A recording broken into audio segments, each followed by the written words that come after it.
राहुल जी तो कई बार क्या बातें कहते हैं, थोड़ा सा उसमें प्रश्न चिन्ह खड़ा होता है, क्योंकि कहते कहते वो कुछ ऐसी बातें बोल जाते हैं जो समझ के परे है। वो तो भाजपा और आरएसएस से लड़ाई लड़ते लड़ते इंडियन स्टेट से भी वो लड़ाई लड़ने लग गए हैं। तो ये समझ के परे है कि वो कहना क्या चाह रहे हैं।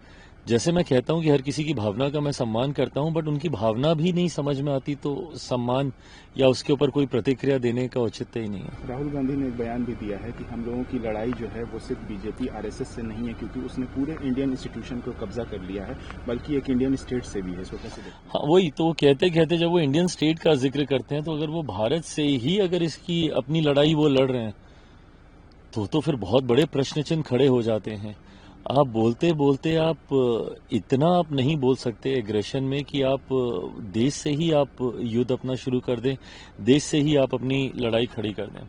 आज बहरहाल उनके नए कार्यालय के उद्घाटन के वक्त उन्होंने इन सारी बातों को उन्होंने रखने का काम किया, बट हाँ, जब वो आरएसएस और भाजपा के साथ साथ अपनी लड़ाई में प्रमुखता से भारत का भी जिक्र करते हैं, इंडियन स्टेट का भी जिक्र करते हैं, तो मुझे लगता है कि देश की जनता इन तमाम बातों को भी सुन रही है और उनके अपने साथी नेताओं को भी इस पर अध्ययन करने की जरूरत है कि क्या इस सोच का वो समर्थन करते हैं।